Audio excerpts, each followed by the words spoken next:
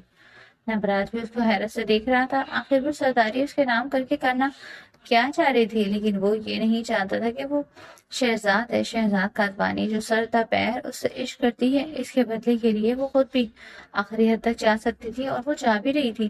وہ سرداری گاؤں کی نبراس کے نام کروا رہی تھی، حویلی وہ کر سکتی تھی اس کے نام، مگر ابھی کرنا نہیں چاہتی تھی، کیونکہ وہ جانتی تھی کہ حویلی والوں کے تعلقات اب تک نبراس سے قائم ہیں، چاہے وہ بظاہر ہی صحیح، مگر نبراس کو مجبور کر سکتے تھے دوبارہ حویلی اس کے نام کرنے پر، مگر جب تک حویلی شہزاد کے نام رہتی وہ کسی کے نام کرنے کا ارادہ نہیں رکھتی تھی۔ تبھی اس نے صرف سرداری نبراس کے لیے مانگی، جو اس کو سرخ نگاہوں سے دیکھ رہا تھا۔ آخر وہ اس کے لیے کتنا کرے گی، وہ سوچ کر رہ گیا، مگر وہ بھی اس کے لیے کم نہ کر رہا تھا۔ اس سب کچھ کرنے کی وجہ جو بھی تھی، وہ بھی شہزاد کی ماں ہی تھی۔ وہ نم آنکھوں سے لبوں پر مسکراہٹ سجائے سوچ کر رہ گیا تھا کہ جب اس کو وجہ معلوم ہوگی تو کیا تب بھی وہ اسے یوں ہی نفرت اور اقداحٹ کے دکھاوے کرے گی، یا پھر اس کو فوراً سینے سے لگا لے گی۔ اگر وہ یہ جان جاتی کہ شہزاد کی ماں کو زہر دیا جا رہا ہے اور صرف اس کی ماں کو بچانے کے لیے نبراس نے چپ کا پہرا رکھا، تو کیا وہ اس کو معاف کر دیتی؟ یہ تم ٹھیک نہیں کر رہی ہو، تم نہیں جانتی تم اپنے آپ کو کس بڑی مشکل میں ڈال رہی ہو، ہمیں آزما رہی ہو، ہمیں مجبور کر رہی ہو۔ جب تم کمزور ہوگی تو نہیں جانتی کہ ہم پھر تمہارے ساتھ کیا کریں گے۔ بچو اس وقت سے تسار بلوچ انگلی دکھا کر وارن کرتے ہوئے بولے، جس پر شہزاد نے ان سے طنزیہ نگاہوں سے اوپر سے نیچے تک دیکھا۔ آپ اس حالت میں بھی کہ مجھے وارن کر سکے؟ بہرحال آپ کل صبح ہی سب گاؤں والوں کے سامنے یہ اعلان کریں گے کہ آپ اپنی دستاری سے استعفیٰ دیتے ہوئے اب اس گاؤں کا نیا سردار نبراس کو بنائیں گے، تبھی آپ لوگوں کی آنے والی زندگی اچھی بنے گی، ورنہ آپ لوگ مجھے تو جانتے ہی ہیں، بدلہ میں کسی طور نہیں چھوڑتی، چاہے پھر وہ اپنے خونی رشتوں سے ہی کیوں نہ ہو۔ شیر دل بلوچ کی مثال تو آپ کے سامنے ہی ہے۔ اب آپ یقیناً نہیں چاہیں گے کہ میں جیسے ایک بیٹے کو آپ سے الگ کر سکتی ہوں، ویسے ہی آپ لوگوں کے باقی بیٹوں کو بھی آپ سے الگ کر دوں۔ وہ ان کے باقی بیٹوں کی طرح ایک نگاہ ڈالتے ہوئے بولی، جس پر سبھی نے اسے نفرت بھری نگاہوں سے دیکھا تھا، مگر شہزاد کو پرواہی کہاں تھی، وہ تو چن چن کے ایک ایک کر کے ان سب سے بدلہ لینے والی تھی۔ تو ہو گئی مرد حضرات کی بات، ان کو ان کے کام سمجھا دیے اور سمجھا دیے بھی جائیں گے کل تفصیلی طور پر جب آپ لوگ کھیتوں میں کام کرنے جائیں گے۔ امید ہے کوئی بھی مجھے گھر میں نظر نہ آئے، کیونکہ مجھے بار بار اپنی زبان سے بات دہرانا پسند نہیں ہے۔ یہ آپ لوگ جتنا جلدی بہتر ہے سمجھ جائیں تو ہی اچھا ہے۔ مرد حضرات تو ہو گئے، اب باری ہے عورتوں کی۔ گھر کا کھانا تو پہلے بھی آپ سبھی بناتی ہیں، کوئی اور نہیں بناتا، مطلب آپ لوگ چونکہ نوکریاں افورڈ نہیں کر سکتے تو یہاں کے تمام ملازموں کو خالی کیا جاتا ہے، اور ان سب کی جگہ آپ لوگ خود کام کریں گے۔ ان کی بات پر سے ستری ماں شیر دل بلوچ کی اب ماں تڑپ اٹھی تھی۔ ایسا نہیں ہو سکتا، وہ ہماری خاندانی ملازمہ ہیں، ہم ان کو نہیں نکالیں گے، جو کرنا ہے کر لو۔ ہوتی کون ہو تم ہم پر حکم چلانے والی؟ وہ گھرتی ہوئی بولی تھی۔ بس نہیں چل رہا تھا کہ وہ شہزاد کا منہ تھپڑوں سے لال کر دیتی، مگر ان میں ابھی جرت بھی نہ تھی، اور نہ ہی وہ اس حالت میں تھی کہ شہزاد پر ہاتھ اٹھا سکے، کیونکہ ابھی وہ اسی کی چھت تلے کھڑی تھی۔ کوئی بھروسہ نہ تھا کہ وہ اسے دست درازی کرتی اور وہ ان کو گھر سے نکال باہر نہ کرتی۔ میں کون ہوتی ہوں آپ سب یہ کہنے والی؟ وہ ان پر ایک کاٹ دار نگاہ ڈالتے بولی، اس کے گرد چکر لگاتے ہوئے انہیں اوپر سے نیچے تک خاک ہوتی نگاہوں سے دیکھتی بولی۔ ان لوگوں کو لگ رہا تھا کہ وہ شہزاد کی نگاہوں سے سب جل کر خاک ہو جائیں گے۔ انداز میں غرور جھلک رہا تھا۔ ہوتا بھی کیوں نہ، اب وہ پہلی جیسی رہی کہاں تھی؟ بہت اچھے، آپ کو اگر بھول گیا ہے تو میں یاد دلا دیتی ہوں کہ کون ہوں میں ہوں اس حویلی کی مالکن، جو جب چاہے جیسے چاہے جس وقت چاہے آپ کو کھڑے کھڑے اس گھر سے، اس حویلی سے نکال باہر کر سکتی ہے، اور تو اور مجھے پوچھنے والا یہاں کوئی ہے بھی نہیں۔ بتائیے کیا آپ میں ہے اتنی ہمت کہ مجھے یہاں کھڑے کھڑے انگلی تک لگا سکیں؟ وہ ان کو کھا جانے والی نگاہوں سے دیکھتی بولی، ایک ایک لفظ بھیجتے بولی تھی۔ اس کے لہجے سے غصہ صاف ٹپک رہا تھا، جس پر وہ خون کے گھٹ بھرتی رہ گئی تھی، مگر زبان کو بہت مشکل سے چلنے سے روکا۔ کل کی آئی لڑکی مت بھولو، جب تم یہاں آئی تھی تو ہم نے تمہیں اپنی اس حویلی میں پناہ دی تھی، اور تم نے ہماری بٹے کو مرواتے نہ صرف ہمارا کلیجہ نوچا بلکہ ہماری بیٹی کی شادی بھی توڑوا دی۔ نہ صرف یہ بلکہ اب تم ہمیں بے گھر کرنا چاہتی ہو۔ انسان بھی ہو تم یا نہیں؟ ڈائن ہو کیا ہماری خوشیاں کھانے والی؟ وہ ایک دم آگے بڑھتی ہوئی بولی تھی، جب انہیں وانے کی ماں نے بازو سے پکڑتے ہوئے قابو کیا تھا، کیونکہ وہ نہیں چاہتی تھی کہ وہ اس پر ہاتھ اٹھا دے اور ان کی سزا پوری گھر کی عورتوں کو بھگتنی پڑے۔ بس مامی، اب آپ اور شہزاد سے اس انداز میں بات نہیں کر سکتی، میں برداشت نہیں کروں گا۔ نبراس ایک دم آگے ہوتے ہوئے بولا تھا تو شہزاد، جو آگے سے ان کو قرارت سے جواب دینے کا ارادہ رکھتی تھی، حیرت سے نبراس کو نگاہ اٹھا کر دیکھا۔ وہ تو یہ سمجھ رہی تھی کہ شاید آج بھی نبراس خاموشی رہے گا، مگر یہ کایا پلٹ اس نے کچھ حیرت بھری نگاہوں سے دیکھی، اور تو اور مامی بھی حیرت بھری نگاہوں سے اور کچھ شوقی نظروں سے اسے دیکھنے لگی۔ جو کبھی اپنی بیوی کے معاملے میں نہیں بولا تھا، تو پھر آج کیسے وہ بول پڑا؟ اس بات کو جاننے کا تجسس تو ان کو بھی ہوا تھا۔ واہ میاں، بیوی نے تمہارے نام سرداری کرنے کی بات کیا کر دی؟ تم تو خود کو سرداری سمجھنے لگے؟ پہلے تو تم اس کی کسی بھی معاملے میں نہیں بولتے تھے، اب کیوں بولنے لگے؟ کیا یہ تمہارے نام سرداری کری ہے اس لیے اب تم اس کی جوتیاں سیدھی کرتے پھرو گے؟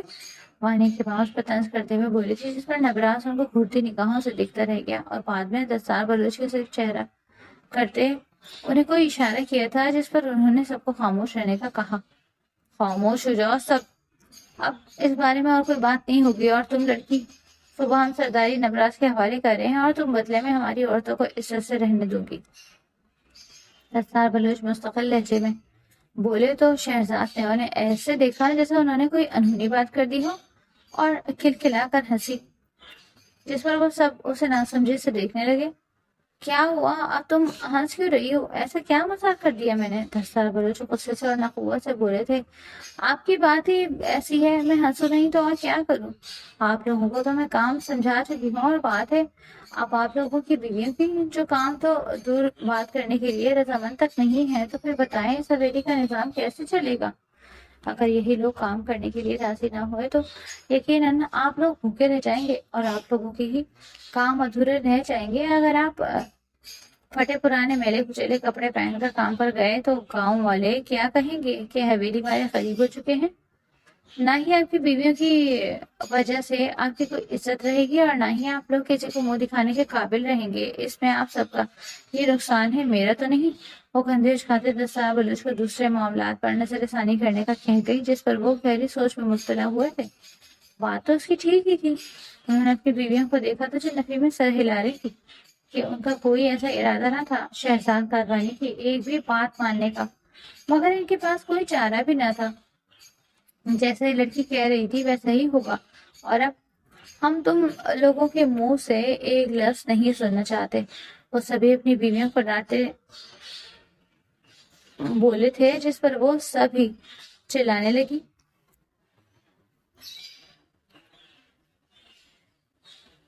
ایسا نہیں ہو سکتا، ہم اس کا ایک بھی کام نہیں کریں گے۔ یہ کہاں کی مہارانی ہے؟ ہم آج تک اس حویلی میں حکم چلاتے آئے ہیں، یہ کون ہوتی ہے ہمیں حکم دینے والی؟ ہم اس کا ایک بھی کام نہیں کریں گے، چاہے یہ جو مرضی کر دے۔ وہ سبھی یہ کہہ رہی تھی، اور ان کی بیٹیاں بھی یہی کہہ رہی تھی کہ آگے سے جس پر شہزاد نے اپنے کانوں میں انگلی پھیرتے اسے ظاہر کیا تھا جیسے اس کو ان سب کی بکواس کچھ خاص پسند نہ آئی ہو۔ بہت ہو گیا آپ کا، اب کچھ آپ لوگوں کی ملازموں سے بھی پوچھ لیں کہ وہ بھی آپ لوگوں کے ساتھ رہنا چاہتی ہیں یا نہیں۔ شہزاد ان کو طنزیہ نگاہوں سے دیکھتے ہوئے ملازموں کو ایک لائن میں کھڑا کیا تھا، اور ان سب سے پوچھا تھا کہ وہ کسی آمدنی کے بغیر ان ملکاؤں کا کام کرنے کا ارادہ رکھتی ہیں کہ نہیں، اور حیرت کی انتہا تو تب نہ رہی جب ان ملازموں نے نظر چراتے ہوئے نفی میں سر ہلایا۔ کوئی ایک بھی شخص ایسا نہ تھا جو آمدنی کے بغیر کام کرنے پر رضامند ہو۔ جس پر وہ سب حیرت سے ان کو دیکھنے لگے تھے کہ یہ وہی ملازم تھے جنہوں نے کا نمک کھایا تھا اور وہی نمک حرامی کر رہے تھے۔ شہزاد مسکراہٹ کا گلا گھونٹتے رہ گئی۔ پھر کیا تھا جو ان پر برا وقت آ گیا؟ تھوڑی دیر کے لیے ان کو یوں گروی کی طرح رنگ بدلتے دیکھ سبھی عورتیں سیک پا ہو کر رہ گئی تھی۔ اب سن تو آپ نے لیا ہوگا کہ آپ کے ملازم آپ لوگوں سے کتنا پیار کرتے ہیں، تو ٹھیک ہے، آپ لوگ یاد رکھیے تنخواہ آپ کو میں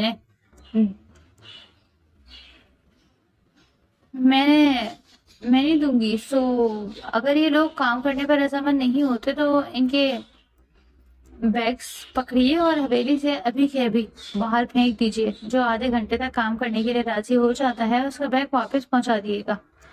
باقی سب کے بیگ پکڑیے اور باہر پھینک دیجیے۔ It's my order. یہ کہتے ہوئے وہ ٹک ٹک کرتی ہوئی اپنے کمرے میں جا چکی تھی۔ پیچھے سے بھی حیرت سے آنکھیں اور منہ پڑے اس کو جاتے دیکھ رہے تھے۔ کیا وہ سچ میں یہ کہہ گئی تھی؟ اور ملازم بھی کیا کرتے؟ وہ بھی نہ چاہتے ہوئے بھی ان کے کمروں کی طرف بڑھے۔ جب عورتیں بھی چیختے چلاتے ہوئے ان کے پیچھے گئی تھی، جبکہ نبراس نظر بچاتے سب سے شہزاد کے پیچھے گیا تھا۔ ان کے جاتے ہی بریرہ بھی جلتی بنتی نفرت سے دھاڑ سے دروازہ کھولتی اپنے کمرے میں داخل ہوئی اور کمرہ اندر سے لاک کیا تھا۔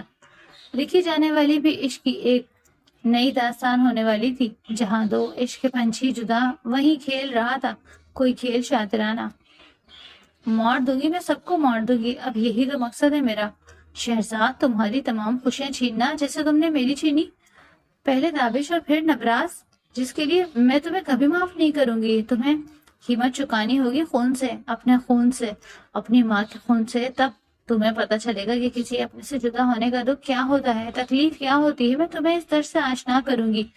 آج آخری ڈوز اور تمہاری ماں کا کام ختم۔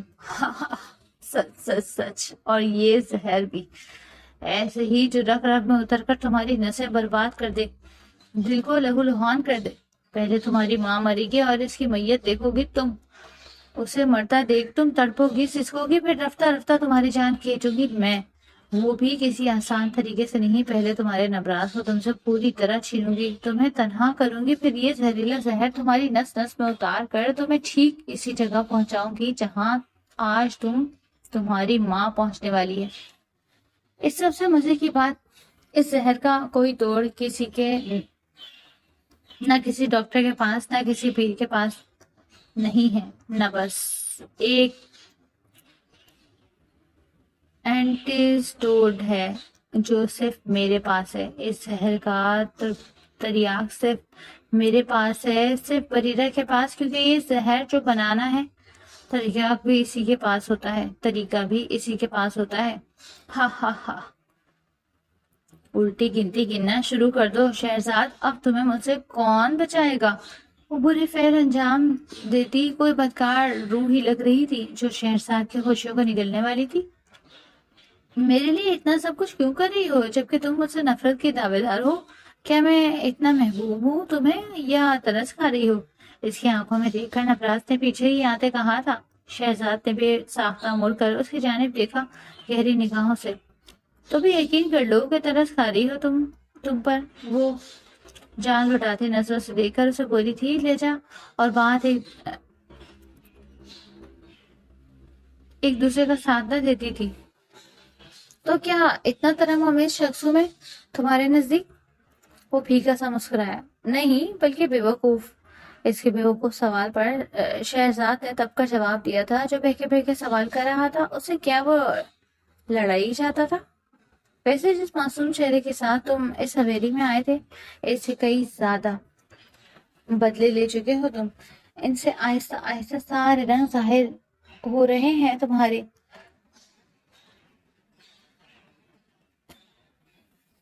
پر نہیں تو نہیں تو خاص کر مجھ پر۔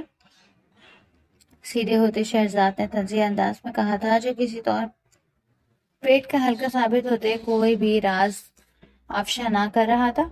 کیا کروں، تم نے عشق کیا ہے اور عشق کا یہی اصول ہے کہ محبوب کو ہر حال میں تکلیف دہ چیز سے بچایا جائے، پھر راز چھپانا ہی شرط کیوں نہ ہو، اسے لاپرواہی سے جواب دیا۔ شہزاد نے چونک کر اسے دیکھا۔ تکلیف دہ راز؟ اس کی بات میں سوال کا آنسر تھا۔ نبراس فوراً سنبھلا۔ چھوڑے، یہ بتاؤ تمہیں مجھ سے بھی الفت ہے؟ تبھی یہ سب کیا نا میرے لیے؟ یہ رات میرا دل دکھانے کی تلافی ہے یہ؟ وہ جس قدر تیزی سے بات پلٹنے لگا تھا، شہزاد اس کی تیزی کو دیکھ کر رہ گئی۔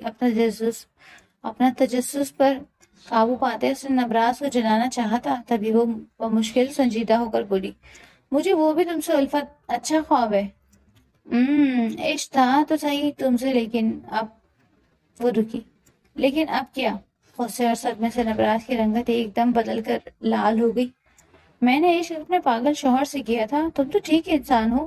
وہ بولے بھالے نبراس نہیں، اس کی بات نبراس کو اچھا خاصا صدمہ دے گئی۔ یہ کیا کہہ رہی تھی وہ بھی تو وہی نبراس تھا، بس وقت بدلا تھا، حالات بدلے تھے، دل تو وہی تھا، دھڑکن بھی، اور شہزاد سے عشق میں مبتلا اس کی روح بھی۔ تم امتحان لینا چاہ رہی ہو میرا؟ نبراس شدت سے گویا ہوا۔ اب ایسی بھی بات نہیں، شوہر ہو تو میرے، چھوڑ تو نہیں سکتی نا تمہیں؟ نازلی مصنوعی سنجیدگی سے اسے دیکھتے بولی۔ کوئی فائدہ نہیں اب یہ بھی کہنے کا، جب میں تمہارا عشق ہی نہیں رہا تو شوہر بن کر کیا اچار ڈالوں میں؟ تو پیارے پیارے ویورز، کیسی لگی آج کی ٹویسٹ؟ نئی انٹری کون ہے؟ کس کا سین زیادہ مزے کا تھا آج؟ پرانے نبراس کو کس نے مس کیا آج؟